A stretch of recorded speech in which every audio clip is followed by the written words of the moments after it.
Okay. I am, thank you. You? Yeah, good, thanks.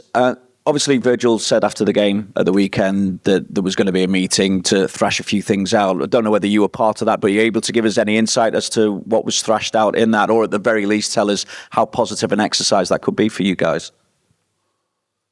I'm not aware of that, Virgil, what he actually said. But I think, as always, we had a post-match meeting led by me.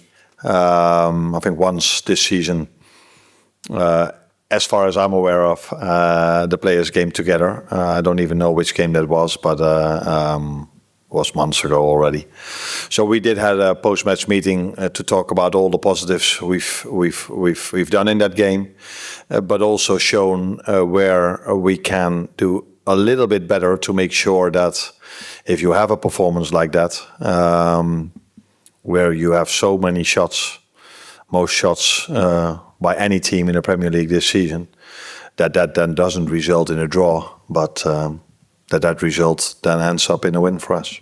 Obviously, I mentioned Virgil. He's set to make his 350th appearance for Liverpool, becoming the 50th in Liverpool's history to reach that total as well. How do you sum up his contribution to the club, both before and during your time? Yeah, that's been unbelievable. Of course, won the league twice, won the Champions League, and some domestic cups as well. But apart from that, I think he only had one big injury in his career at Liverpool, and no, it's not even fair to take his age into account, maybe. But for him to be as fit as he is for such a long period, because as you see, and all of you see, I play him almost every game. And the level he brings is still very, very, very good for us.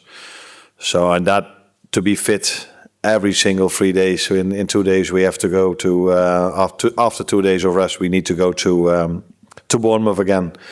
And it's not only him; all these players that are overloaded quite a bit because we have 3 big injuries.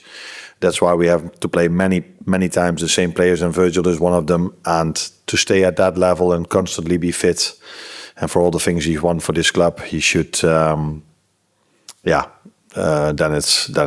is only positive. Yeah. And just to check a couple of things with you, is there any chance Konate could still join up with the squad? And also, how ready is Mo Salah to come back into the starting lineup as well, given that he's back training with you after AFCON? Yeah. No, he didn't travel with us because of family matters, and I would leave it with that. And I will speak to him tomorrow. To speak to him, I will speak to him tomorrow again. But he not traveled with us, so and that's because of family matters. And I would leave it with that. And with Mo, I'm really happy and pleased that he's back, because in his absence, I think we've done quite okay in terms of hardly conceding any chance. We started to create more and more, and if you start to create more and more, it's really helpful to have a player like Mo Salah, because if there's ever been a player, I think there was one who scored more for this club, but that can score goals and that I can still play. I don't think I can play Ian Rush still. Then it's really helpful to have him back, because we would never know, but the amount of chances, the amount of ball possession against Burnley with Mo on the pitch would usually mean that we would have scored more. So yeah, that's why I'm really happy that he's back, because creating chances is nice, but we're only judged on the result, and that wasn't nice. So hopefully we can combine two things: so create the same chances, able to score more, and keep not conceding chances on the other end. Bonjour coach, 2 questions en français s'il vous plaît. Coach, you have been here before in the past, a few years ago. Maybe a bad memories for us. Yeah, sure. You've been here You've been here before in this stadium a few years ago, and it is not a great memory for us here in Marseille, because you did qualify with Feyenoord. That night, part of the Marseille supporters were not there. One of the. Do you expect something very different as far as supporters, because the stadium will be full tomorrow as opposed to last time? Yeah, indeed, I have great memories to this place. First of all, because indeed we went through to the final of the Conference League. Second of all, because it was an unbelievable atmosphere with not even a full stadium, as you mentioned. And this is such a historic stadium. And I was just on the pitch. The pitch looks incredible as well. So playing here is always nice when you have a nice memory, but this memory doesn't give me anything for tomorrow. The fans will be just as passionate, maybe even more as last time, because the stadium is full now, where last time one part of it couldn't be used.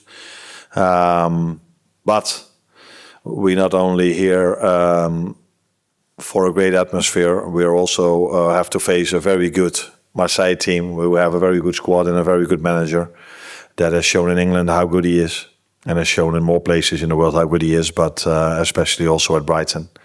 And he's having a great squad. He's adding, if rumours are right, a very good player with Quinten Timber. I had him at Feyenoord. So yeah, he already has Petchau, who I also had at Feyenoord. So a game to look forward to for me, and definitely also for us. Et j'avais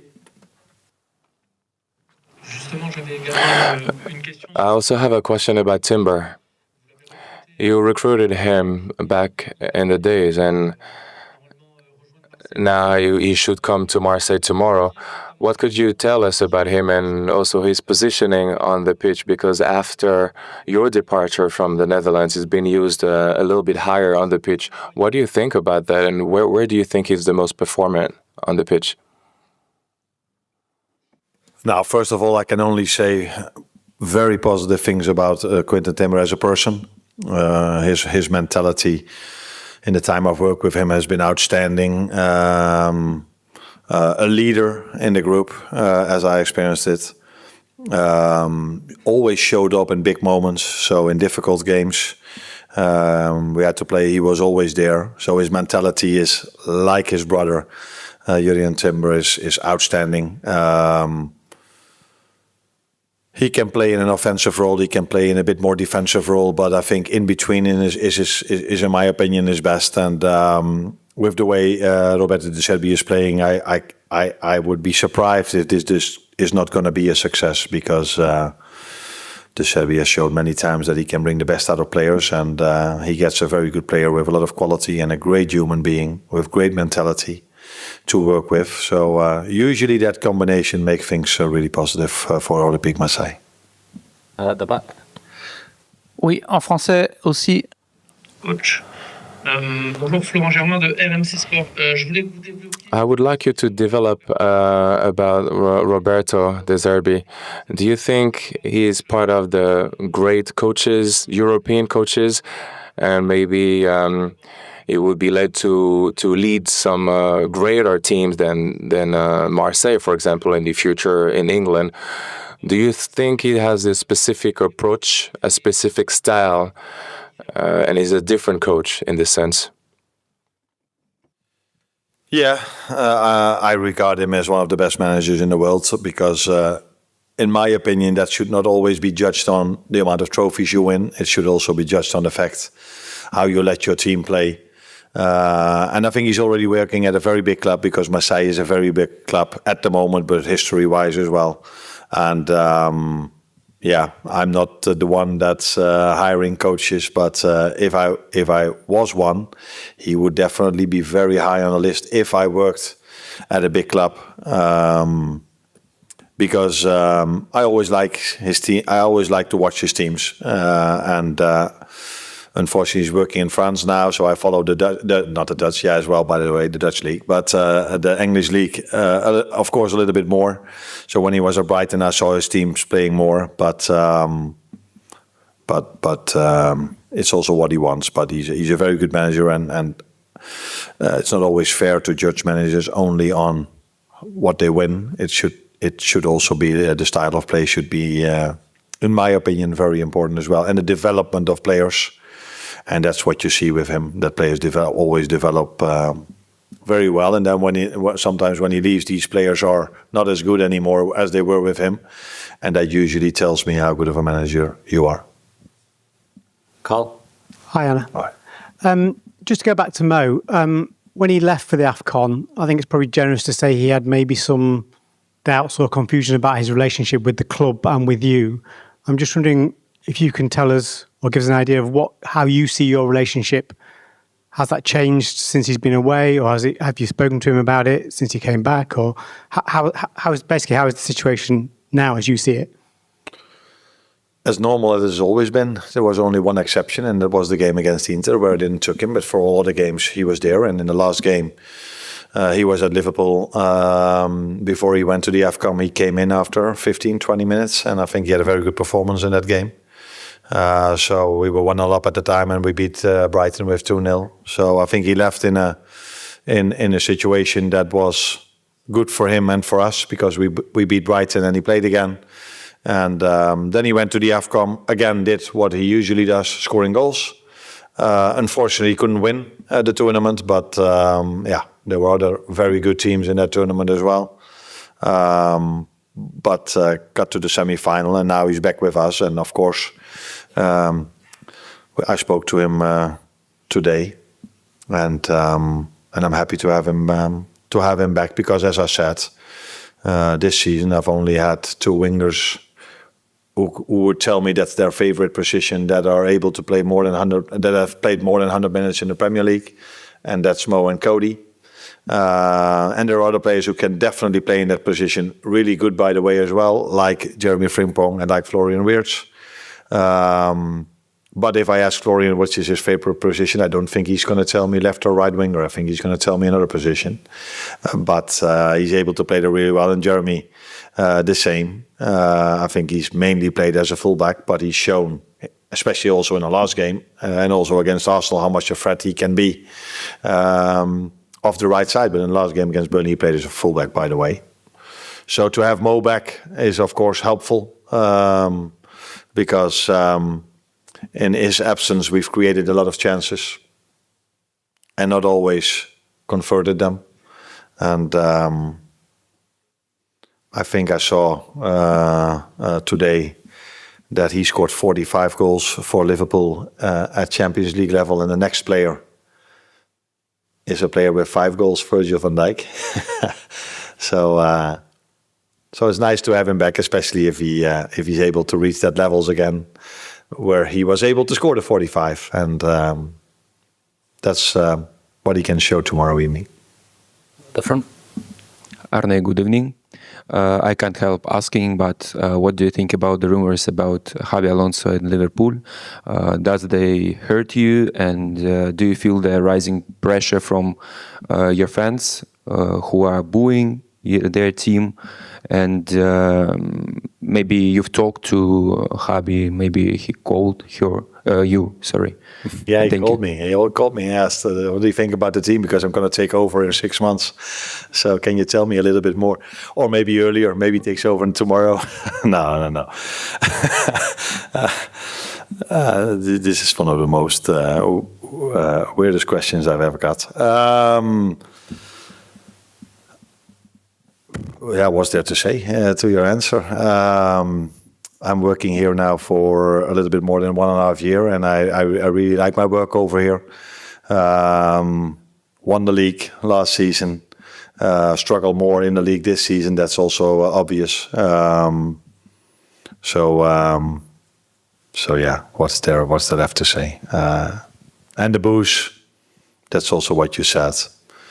Now, maybe I heard a few, but it wasn't as if it was a lot. But I think it's also completely normal if you have a draw at home against Burnley, that no one is happy about that. But I think the moment the people went home, they probably, when emotions calmed down, they probably thought like, ooh, it's been a while. It's in the 1.5 years that I'm at Liverpool, we've never created so many chances against the low block as we did in that game.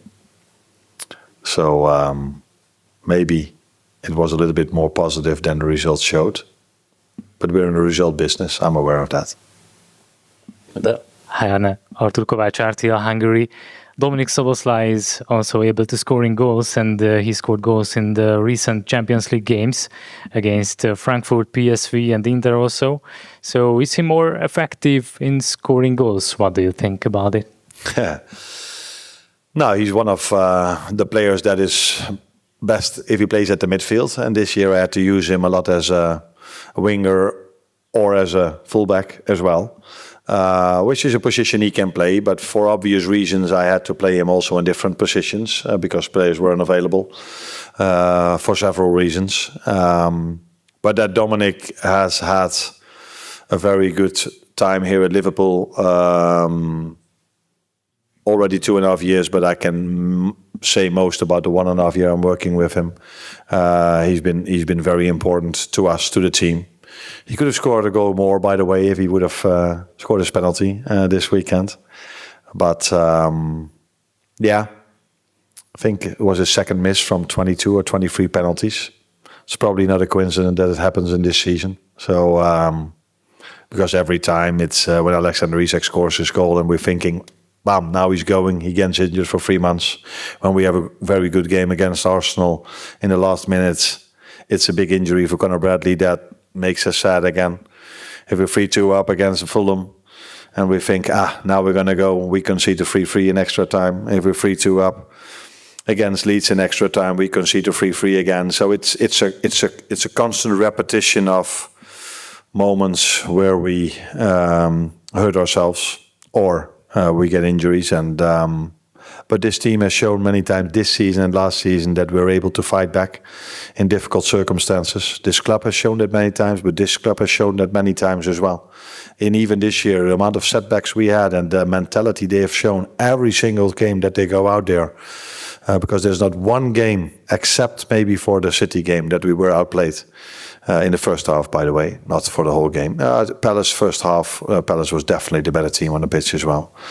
So this team has showed so much mentality, doing it with a squad, because we have a few long-term injuries, that it's almost every time the same players that we have to give these players. But Dominic is one of them. A lot of credits for the mentality they've shown this season. And last one here with Jason. Hi, Arne. With Mo Salah being away, has it given you a chance to reflect on the situation and what happened before? Do you regret anything that happened before? And also, is it almost now a chance for a fresh start between the pair of you? I think I just answered that question already. There's been a moment in the season where I decided not to play Mo. And there's been one moment where I decided not to take him to the game. And for all the other games, he's been always in the squad, and I brought him in as the first substitution against Brighton. So at that moment of time, there's never been an issue for me. But at that moment of time, I think the outside world could see that there was no issue. And he's the first time he's able to be in the squad again. He is, because he trained with us today, and he's in the squad for tomorrow. And let's see for the lineup tomorrow if you still think there's an issue. Brilliant. Thank you, guys. You're welcome.